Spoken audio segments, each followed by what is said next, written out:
Welcome to this extraordinary story. What you're about to hear is not just history. It's a warning, a mystery, a transformation, a nightmare, and a lesson. It's the story of a boy who was born with everything: wealth, respect, comfort. But something changed. He didn't become a businessman. He didn't become a leader. He became the most hunted man in modern history. A man whose name made the whole world freeze. A man who disappeared from the face of the earth for nearly 10 years. A man the world wanted dead. But the real story? It's much deeper. It's not just about what he did. It's about how he became who he became. How power and belief, pain and purpose, wealth and war can destroy not just one man, but shake the entire world. This story will take you from Saudi palaces to Afghan caves, from luxury to hiding, from a young boy in a school uniform to a ghost in a secret compound. And most importantly, while you listen, you will also be learning English. You will improve your vocabulary. You will understand sentence structure. You will practice listening. So this video is not just about history. It's about your future. You will finish this story knowing who Osama bin Laden really was. And you will finish it smarter, stronger, and better in English. So sit back, take a deep breath, because this is going to be unforgettable. Part 1. The rich boy who would one day shock the world. Let's go back, not to 2001, not to 2011. Let's go back to 1957. That's when Osama bin Laden was born, in Riyadh, Saudi Arabia. But he wasn't born in poverty. He wasn't born in a tent or a war zone. He was born into luxury. His father, Mohammed bin Awad bin Laden, was not just rich. He was one of the richest men in Saudi Arabia, a construction tycoon, a man trusted by the Saudi royal family. In fact, the bin Laden family was like royalty without being royal. Imagine palaces, private drivers, servants, expensive food, big houses. That was Osama's world from the very beginning. But here's the strange part. Even though he had money, Osama was different. He was quiet, shy, polite, serious. He didn't laugh loudly. He didn't cause trouble. He wasn't like the other rich kids. He studied at Al Thager Model School in Jeddah. It was a school for the elite. Wealthy families sent their children there to prepare for success. But even there, Osama was more religious than others. While most boys played football and watched TV, Osama read the Quran and memorized verses. He was already starting to believe that life should be about something bigger. Osama wasn't violent. He didn't talk about war or killing. But he believed deeply in Islam, and not just practicing it. He believed in the idea of fighting to protect it. Teachers said he would ask deep questions about religion. He would stay silent during lunch, thinking. He didn't chase girls. He didn't skip class. He looked like a normal, serious boy. But inside, he was building a belief system. By the time he was 17, something big happened. The world around him changed. When Osama was still a teenager in 1979, the Soviet Union invaded Afghanistan. It was a major global event, and many Muslims around the world saw it as an attack on Islamic land.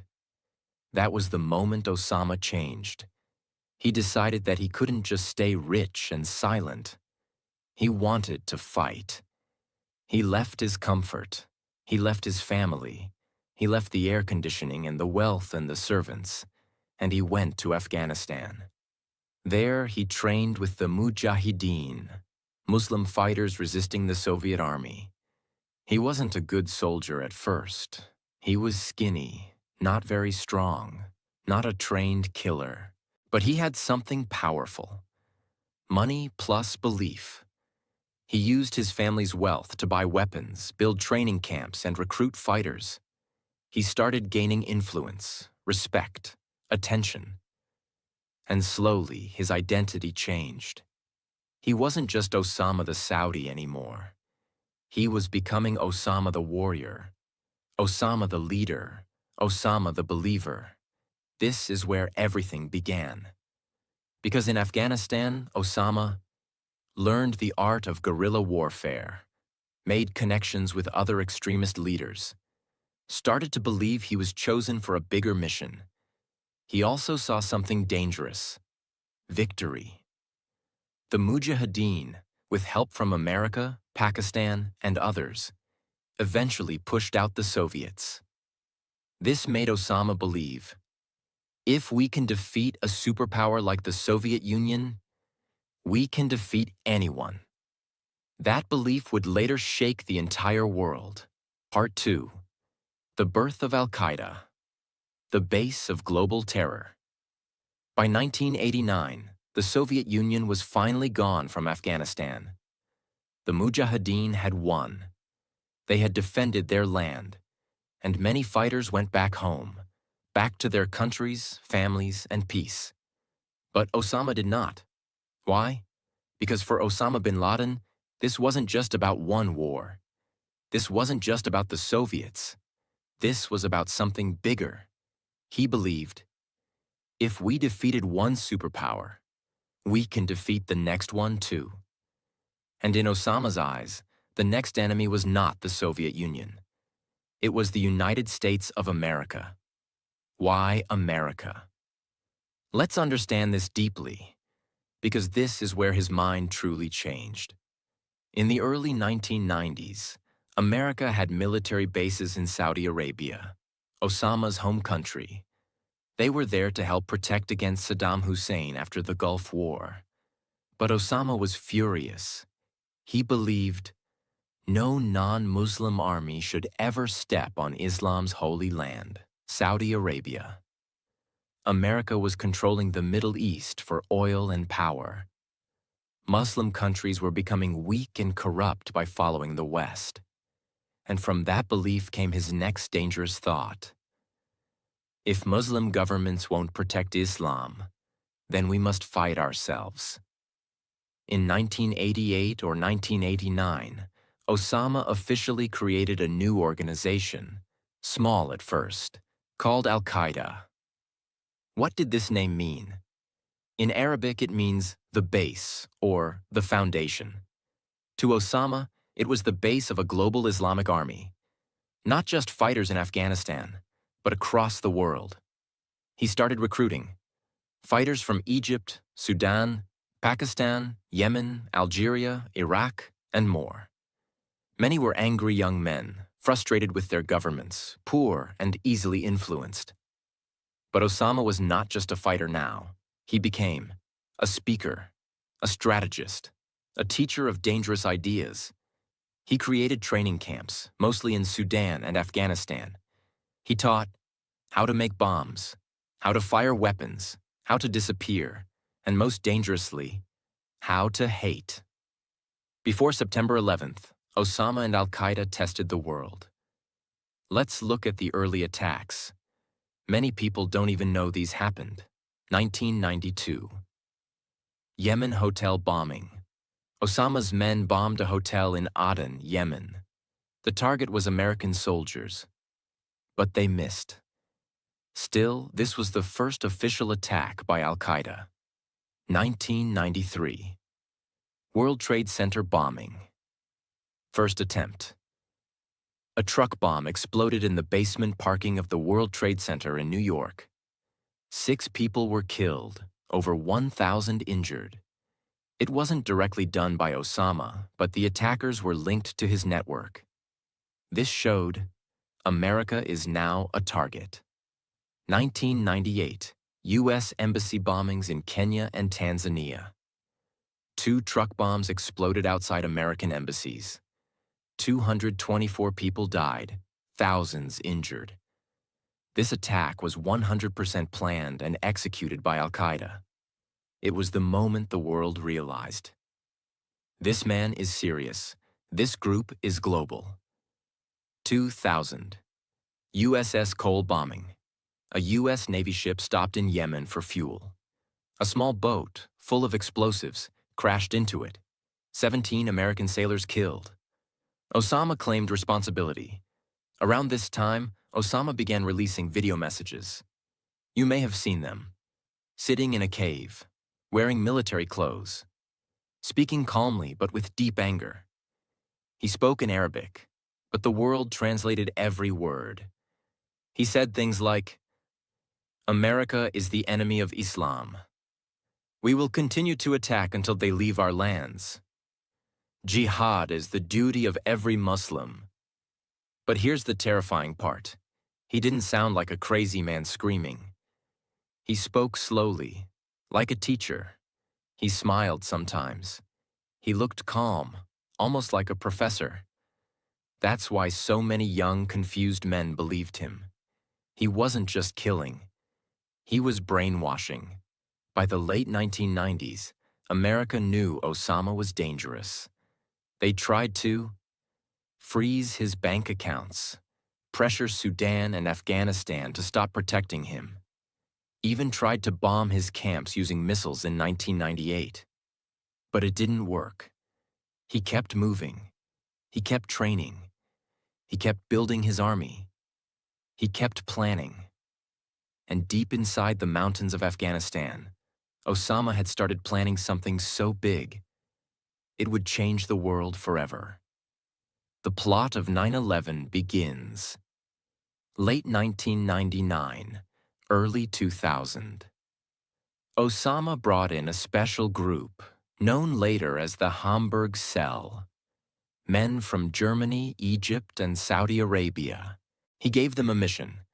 Learn how to fly planes, not to fly them in the sky, but into buildings. They trained in Germany, Malaysia, and finally, the United States. They went to flying schools in Florida, Arizona, and other states. They lived normal lives. Nobody knew their plan. Nobody suspected anything. Osama funded the entire operation. He gave orders from Afghanistan, and he waited. In August 2001, Osama recorded a secret video. He smiled.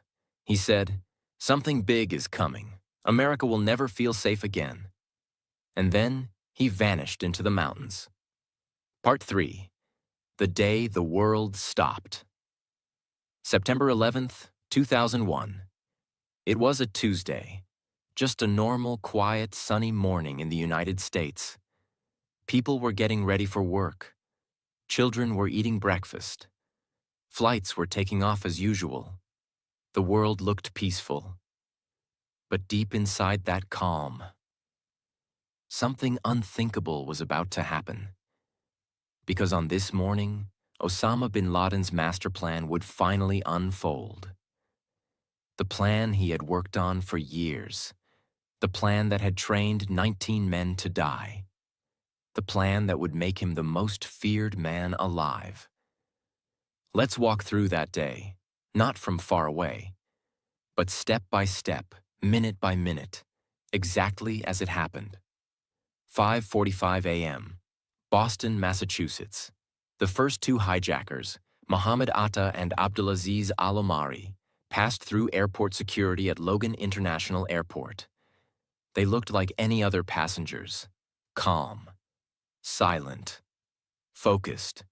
They boarded American Airlines Flight 11, heading to Los Angeles. But they had no plans of landing. At the same time, other teams of hijackers boarded United Airlines Flight 175, American Airlines Flight 77, and United Airlines Flight 93. 4 planes, 19 men, 4 deadly missions, 8:14 a.m. Flight 11 is hijacked. Inside Flight 11, the attackers stood up. They stabbed flight attendants and pushed passengers to the back. Mohammed Atta took control of the cockpit. He turned the plane south, toward New York City.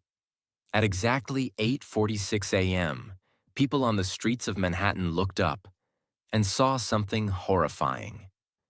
Flight 11 crashed into the North Tower of the World Trade Center. The impact was massive. The plane exploded on contact.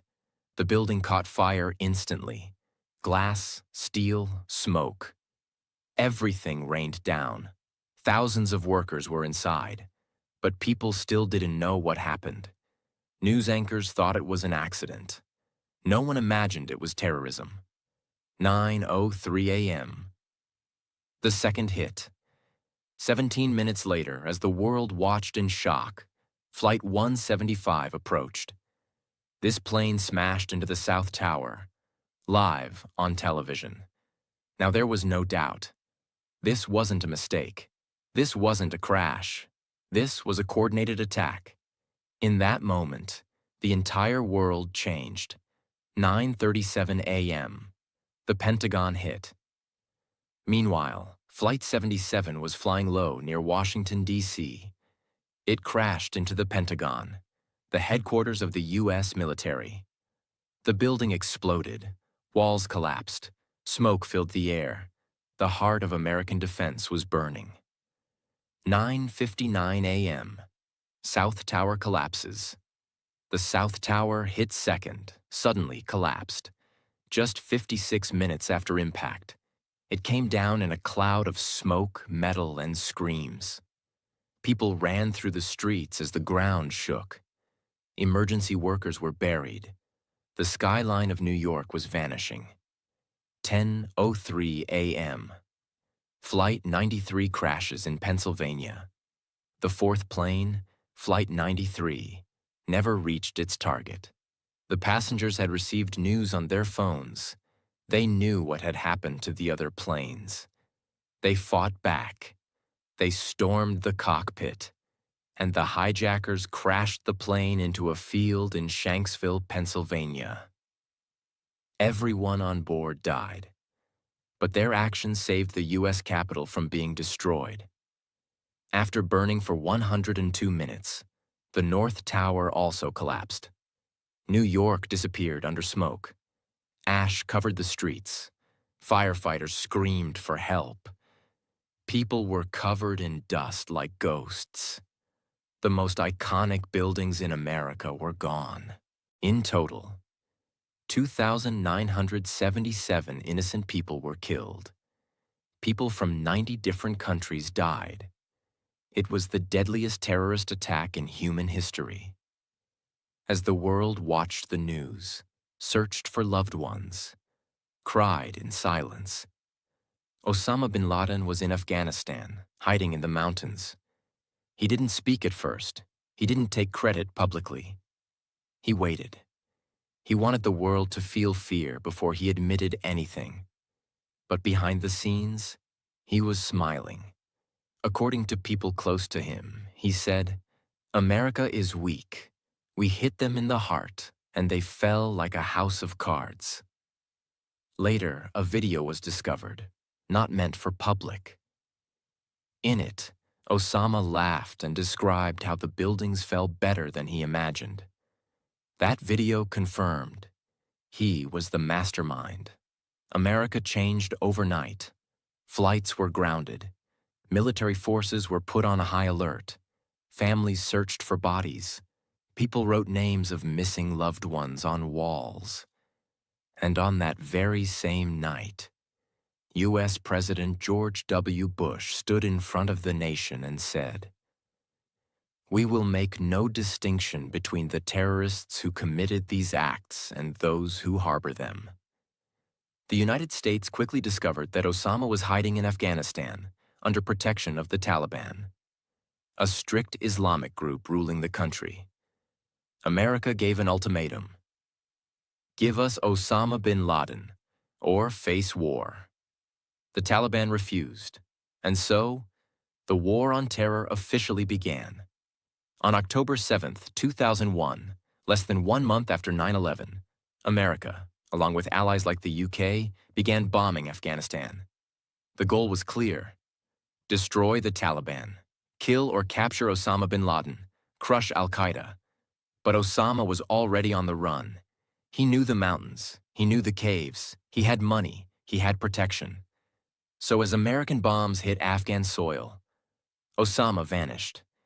He hid in Tora Bora, a mountain region full of caves. He moved silently, used secret tunnels, paid locals for silence. Even when US forces came close, he escaped. And just like that, Osama bin Laden became the ghost of the mountains. For the next 10 years, the world would search for him. But he was gone. Watching. Waiting. And still believed to be dangerous. America was ready to do anything to find Osama bin Laden. The world's most powerful military had entered Afghanistan. Thousands of soldiers were searching every cave, valley, and village. But he was gone. Not dead. Not captured. Just vanished. The man who destroyed buildings in New York was now hiding somewhere in the rocks and dust of Afghanistan.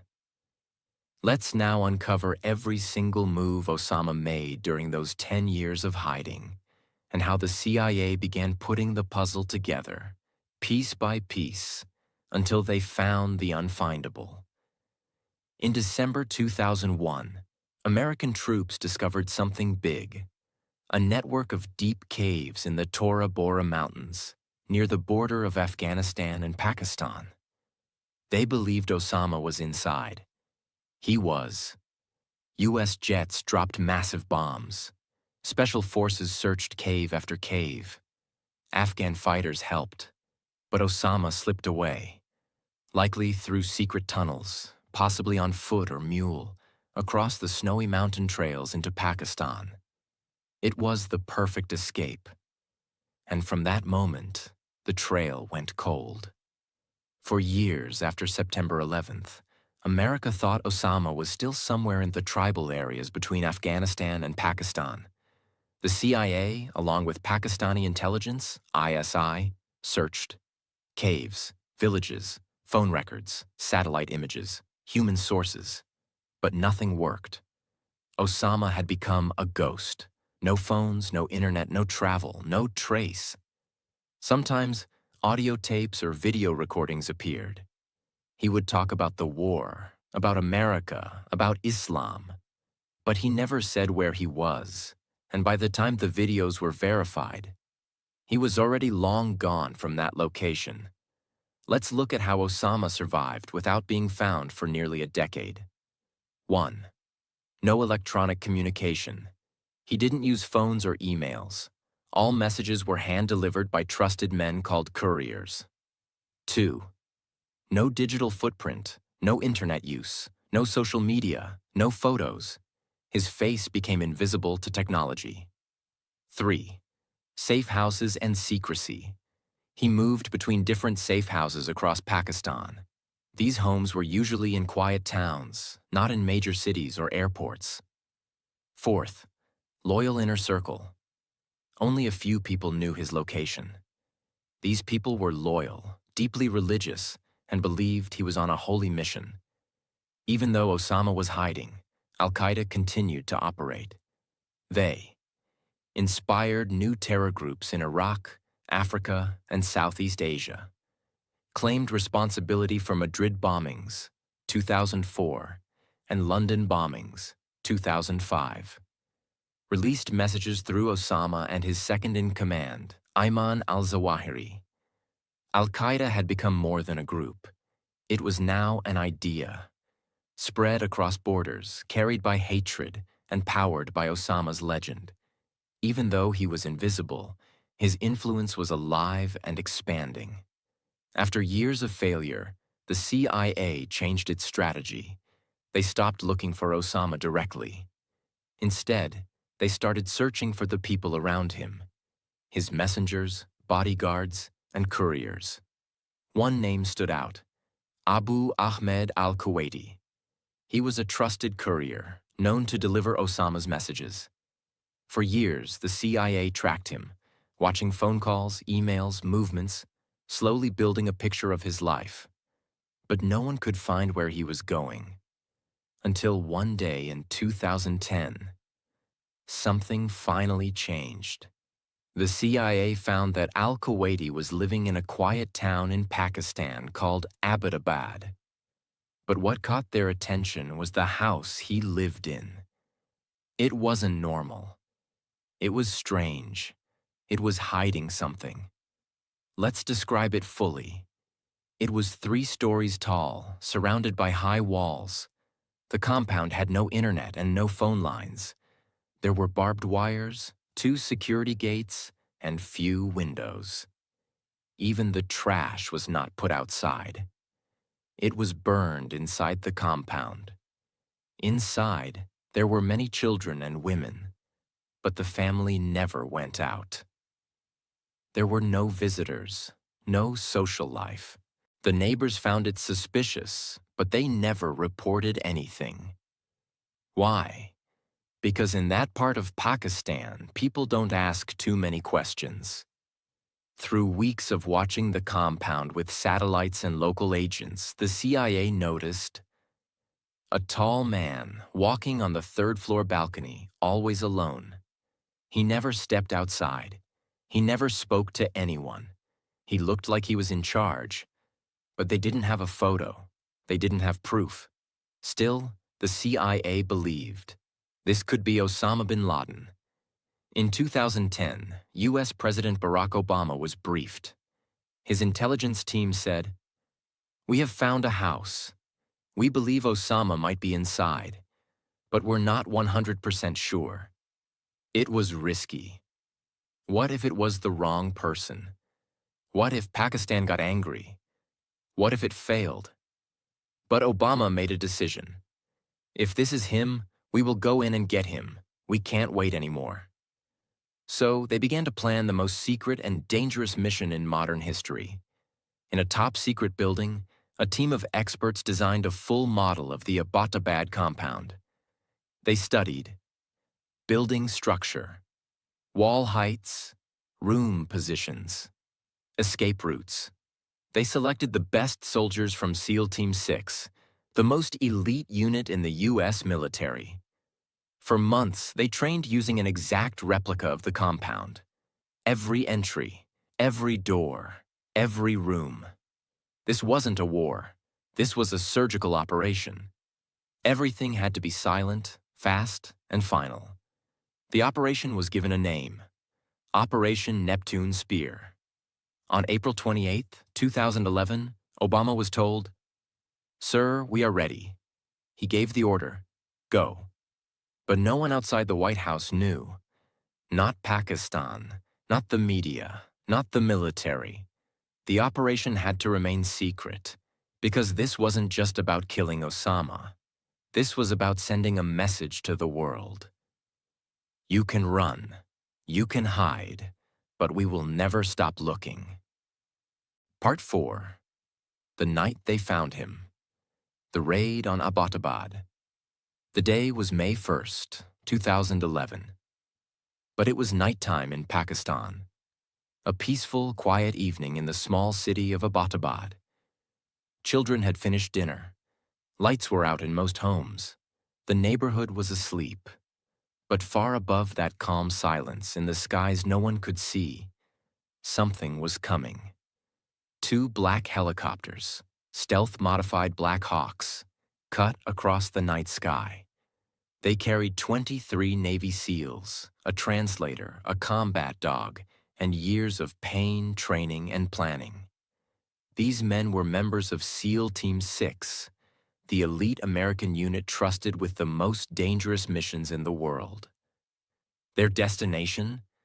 The mysterious high-walled compound on Kakul Road, Abbottabad. The place the CIA believed was hiding Osama bin Laden. 12:30 a.m. The helicopters arrive. The mission began in total silence. The helicopters flew low, using the mountains for cover, entering Pakistani airspace without permission, without announcement. Inside the helicopters, the SEALs checked their weapons. Night vision goggles on. No one spoke. They had no backup. If something went wrong, no one was coming to help.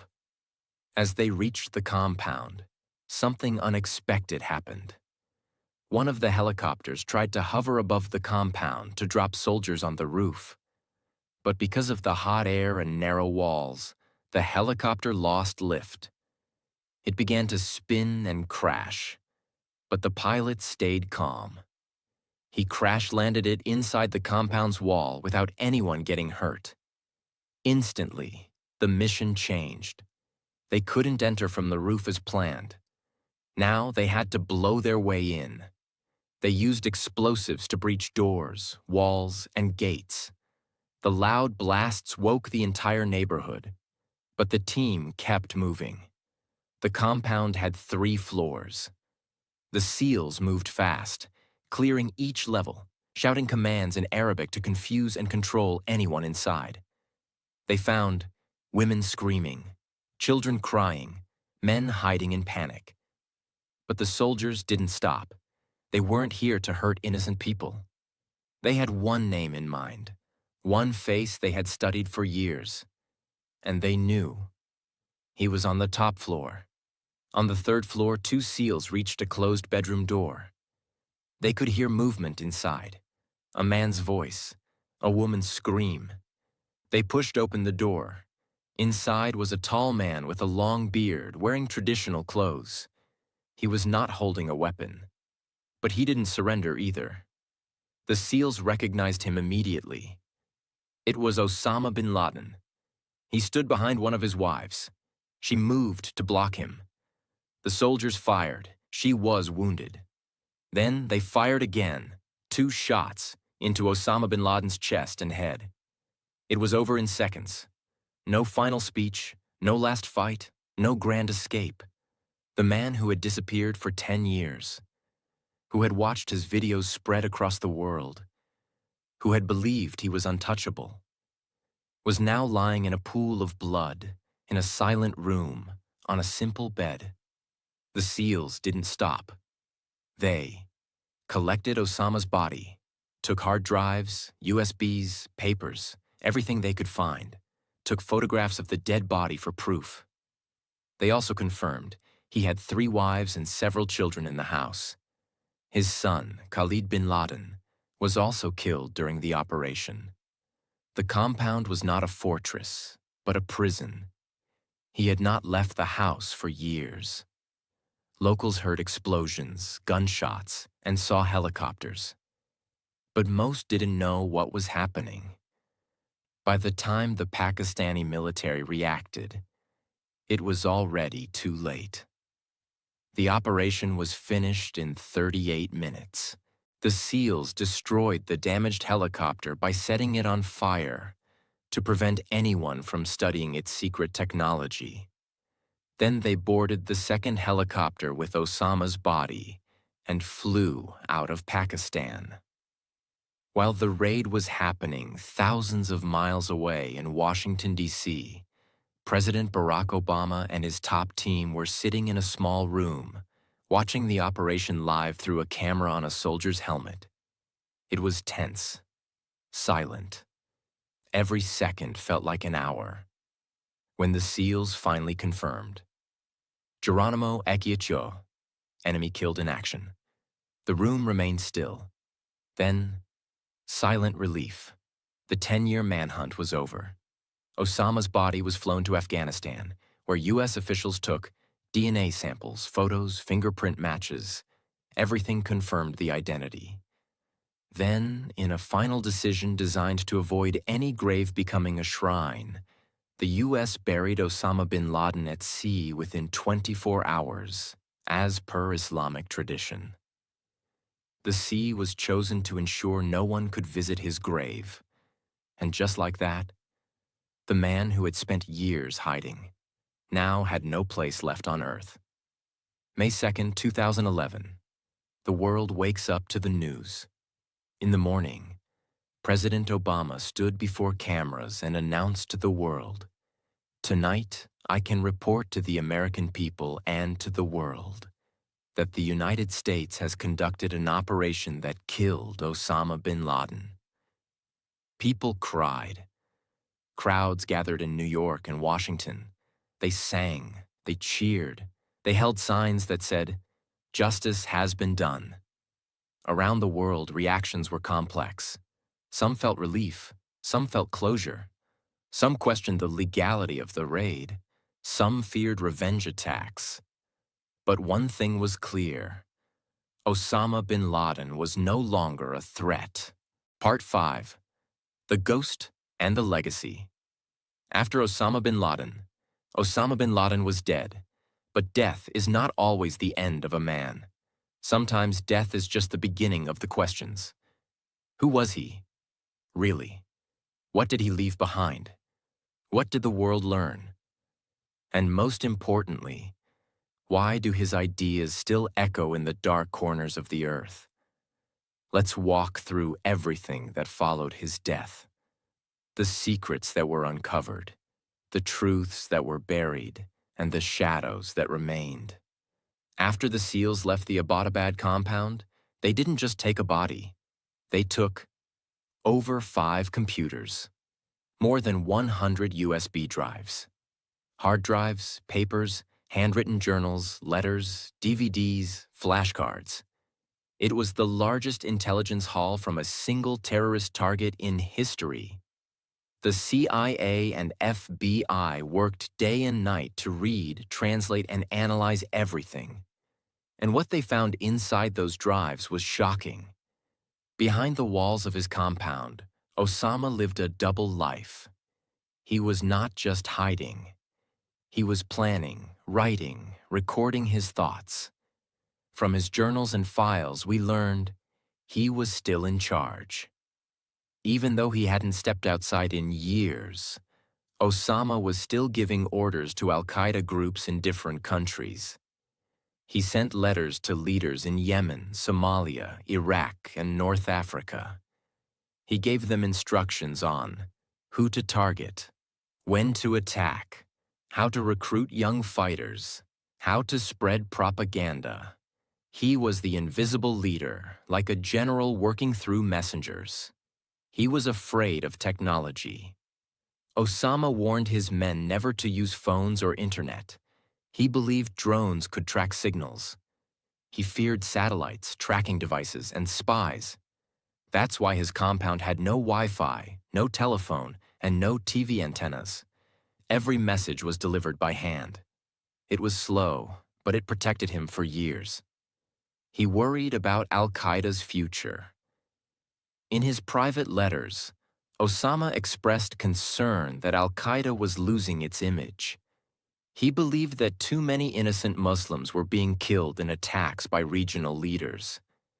He feared that people were turning away from the movement. He even wrote about rebranding al-Qaeda to gain more sympathy from the public. It was strange. The man who planned the deadliest attack in history was now worried that his group was becoming too extreme. He was planning more attacks. Perhaps the most disturbing detail. He was actively planning more attacks, even while in hiding. He suggested targeting trains in the United States, major global events, political and military leaders, high-value business and economic targets. Even in isolation, his mind was working like a general, cold, strategic, focused. His family inside the compound. What happened to them? When the raid ended, Osama's wives and children were captured alive. There were 3 wives, several daughters and sons, 2 young boys who had never left the compound in their life. They were handed over to Pakistani authorities, and later, some were sent back to their home countries. His youngest wife, Amal, from Yemen, was shot in the leg during the raid but survived. She later told investigators, Osama never left the house. He spent most of his time reading, praying, watching old videos. He told his children never to look out the windows. To the children, the compound was not a prison. It was their world. They didn't know there was a world outside. They never went to school. They never had friends. They never knew why the lights had to stay dim and why their father was always afraid. After the raid, one question shook the world. How could Osama bin Laden live in a military town for years, and no one knew? The compound was only a few hundred meters from a Pakistani military academy, in a neighborhood full of soldiers, police, and retired generals, not hidden in the mountains, but right in a city. The Pakistani government claimed they had no idea he was there, but many questioned that. Was someone protecting him? Was there silent support? Or was it simply failure? No one fully knows. But the raid damaged the relationship between America and Pakistan deeply. One might think the death of Osama bin Laden ended terrorism. It didn't. In fact, new threats rose. ISIS grew in Iraq and Syria.